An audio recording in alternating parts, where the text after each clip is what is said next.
mati sabaikang yudha'aken ilallah ya nabi ya wali ya mu'min ilallah ya nabi ya wali ya mu'min ilallah ya Allah ya Rasulullah ilallah kumpul urip sujarana wakila ilallah besok mati sabaikang yudha'aken ilallah ya nabi ya wali ya mu'min ilallah ya nabi ya wali ya mu'min ilallah ya Allah ya Rasulullah ilallah kumpul urip sujarana ilallah besok mati sabaikang yudha'aken ilallah ya nabi ya wali ya mu'min ilallah ya nabi ya wali ya mu'min ilallah Muhammadun ya Rasulullah ilallah.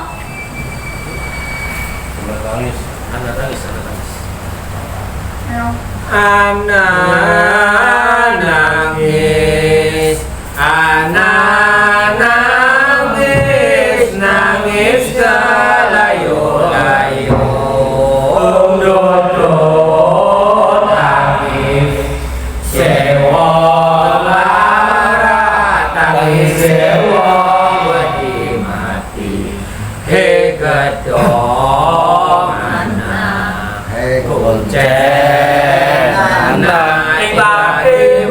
Sawania anak nangis, anak nangis, nangis kelayu-layu. Duduk tangis sewa lara, tangis sewa wedi mati gedong anak kuncen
ucapan la ilaha illallah yang berulang. Jadi versi asli sih sebenarnya sampai setengah jam. Karena nanti ada 5 tahapan dari mulai pelan sampai cepat sampai kembali pelan kembali. Jadi untuk proses zikirullah. Landang kepindo yaitu kang sampun kula pirinaken yaitu pung murid. Jadi manusia itu intinya adalah dalam hidup di alam dunia ini memiliki satu tugas yang harus dilaksanakan, yaitu mensucikan atau mencucikan awak kita yang badan kita sendiri.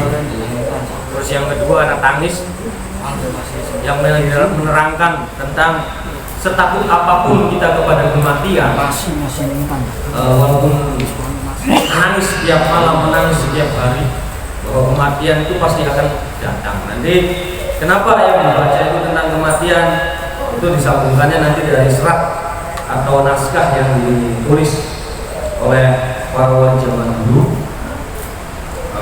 Dan saya bacakan, mangkono ilmu kang nyata sanyatane mung waras ping api bunga ing aran cubur sugeng tias yen ina nora kaya sepunggung anggung gumunggung hubungan sadina-dina aja mangkono urip sapisan rusak nora mulur nalare ping sambung kadika buakan siung sinerang ing mauka bundaran anger anggung gumunggung pindah pada si muda pran mende paksa kumaki kikisane ilmu sapala pala ini ngandalkan yayah ibu dibangkit tur bangsa luhur lah ia ingkang rama balik sila sarawunan baidur mereka ingkang rama gon agama suci.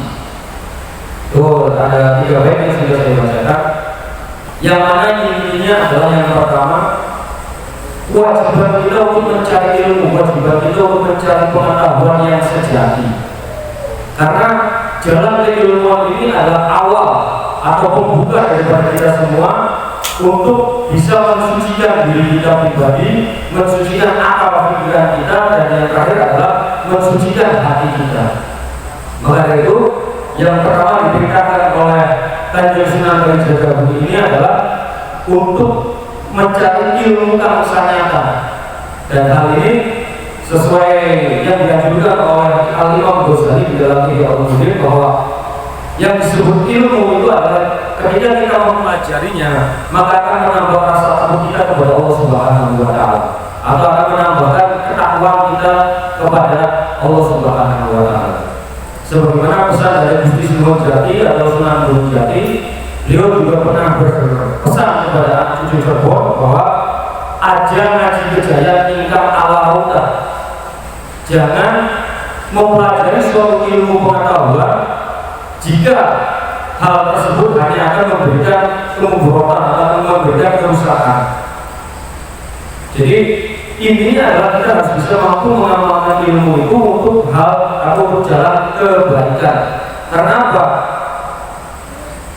Berawal dari ilmu tadi atau berasal dari ilmu tadi, dan kemungkinan atau kemudian kita mengamalkan keilmuan tersebut, nanti akan muncul godaan yang pertama.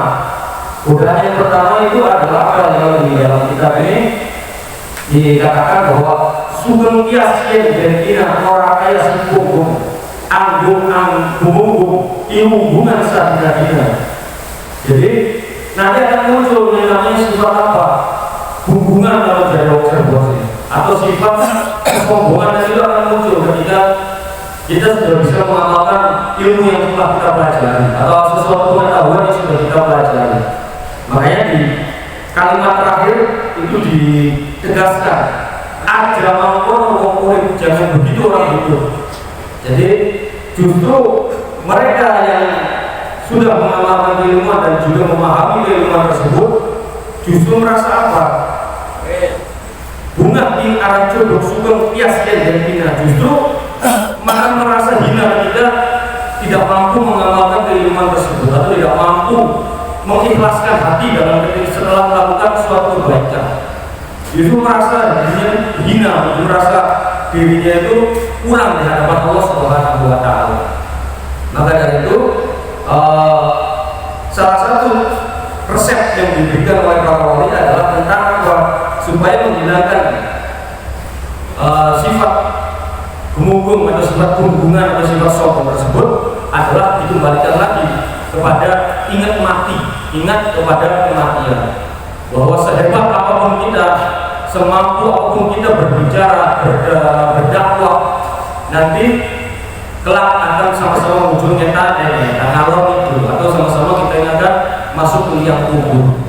Makanya mumpung kita ini belum masuk ke liang kubur, Kanjeng Pangeran Pajunan yaitu mengingatkan kepada kita semua bahwa mumpung suci kena ngalor, mumpung kita ini masih diberikan kehidupan, maka hendaknya kita mampu mensucikan diri kita sendiri. Dengan cara apa? Yaitu mengikuti syariatnya Kanjeng Nabi Muhammad SAW. Nah, makanya kelak ketika kita mampu menjalankan syariat dari Kanjeng Nabi Muhammad SAW, ketika kita sudah mati, besok mati, nanti tetap akan ada yang mensucikan diri kita tersebut. Yaitu siapa? Yaitu 5 hal yang tadi. Yang pertama adalah sedulur mukmin.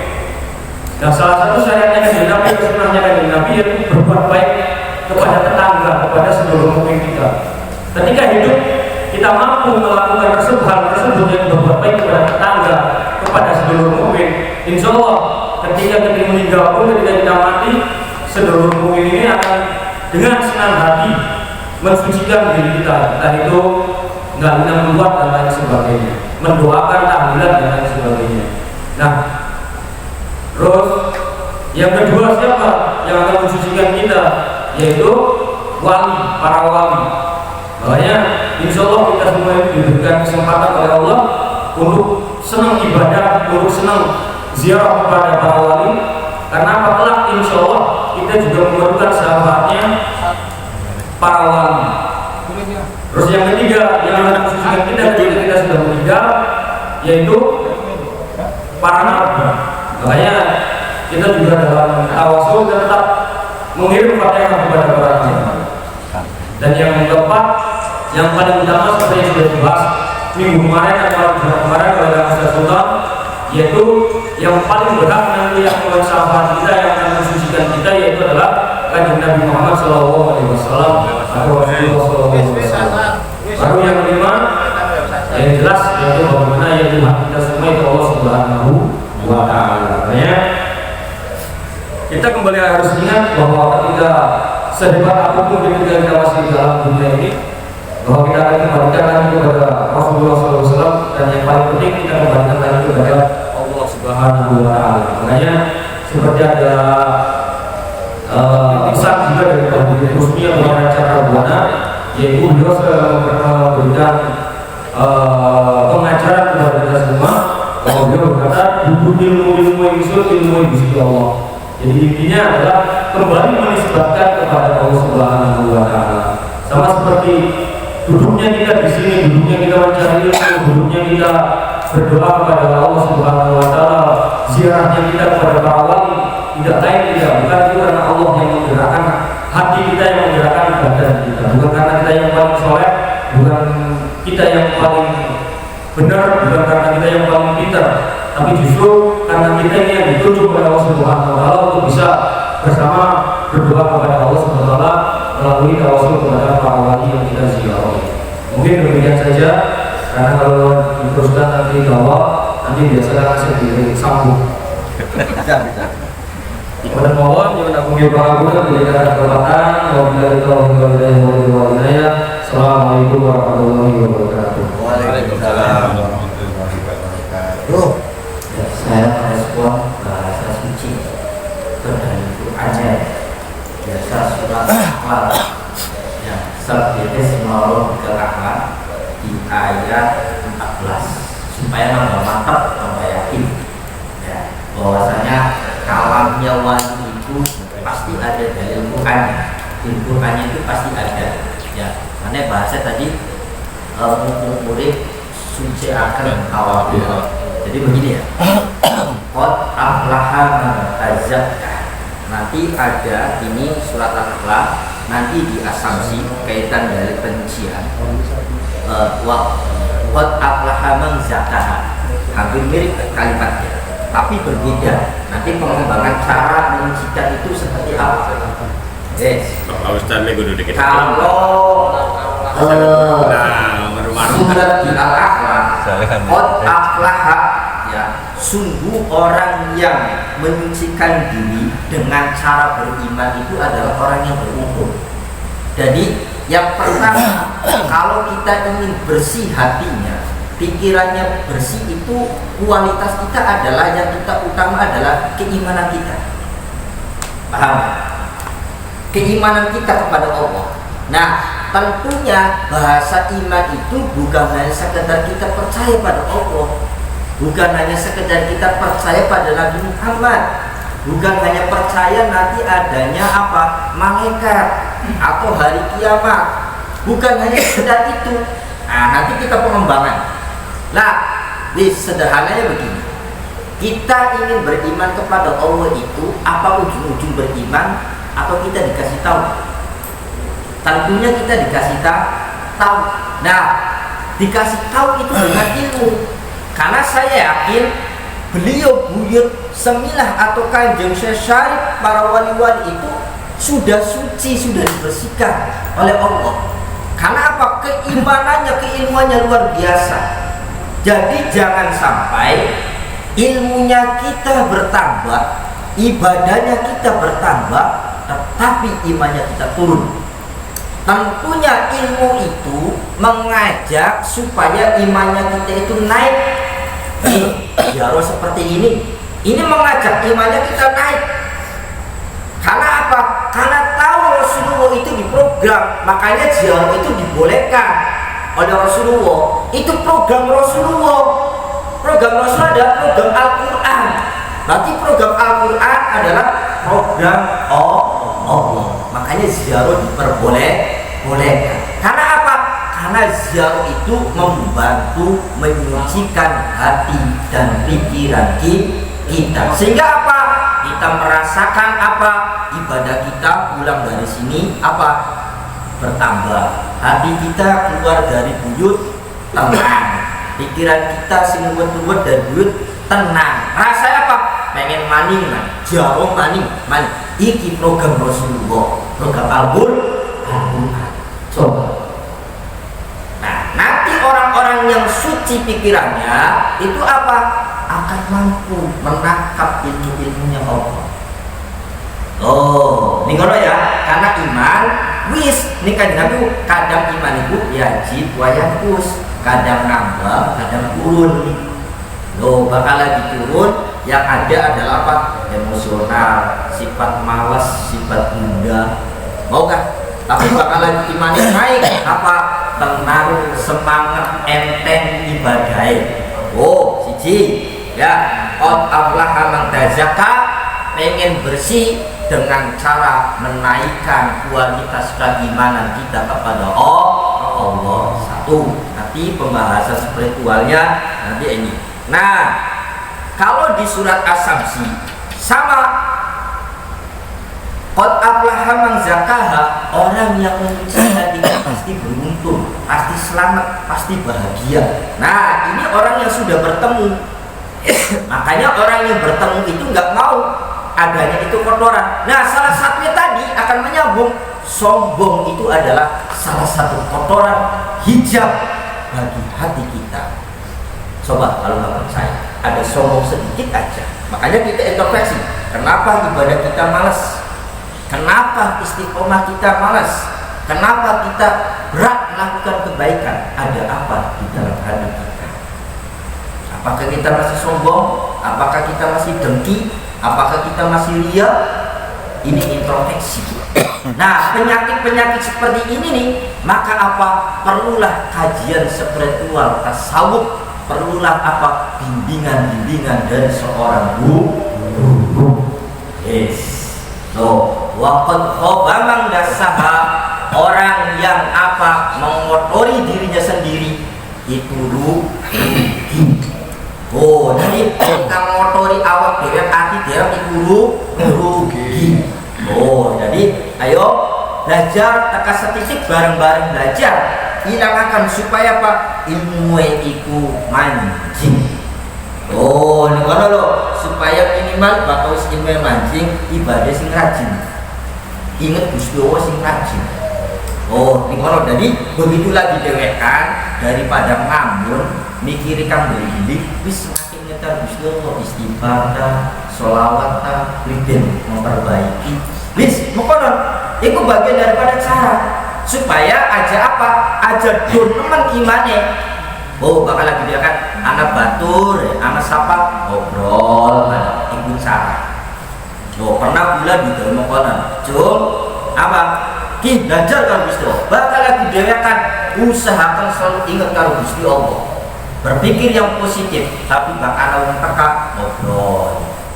Iku minimal pun apa sih pegangan penemuannya? Bakal lagi dewekan apa ingat karo Gusti Allah, anak uang ya apa ngobrol. Kayak apa? Badan karo makhluk, hati karo Gusti Allah, Gusti Allah. Paham ya? Jadi apa yang dimakolakan Brai itu menyambung sekali di Al-Quran dan hadis, karena itu adalah auliyanya Allah Subhanahu wa ta'ala. Cuman tapi ada yang dalam nih. Jadi supaya mengenal jati diri ini luar biasa. Ini perlu ya. Kalau dalam makalah itu begini, kita diciptakan oleh Allah itu bukan untuk kaya, tapi memang sifat Allah ya boni itu ada kekayaan. Nanti begini ya. Ini seperti orang seminar aja ya kan ya. Jadi kita boleh meminta kaya kepada Allah, ya, meminta miskin boleh, meminta apapun kepada Allah itu boleh. Akan tetapi dalam kekayaan, dalam kemiskinan itu untuk mengenal Allah.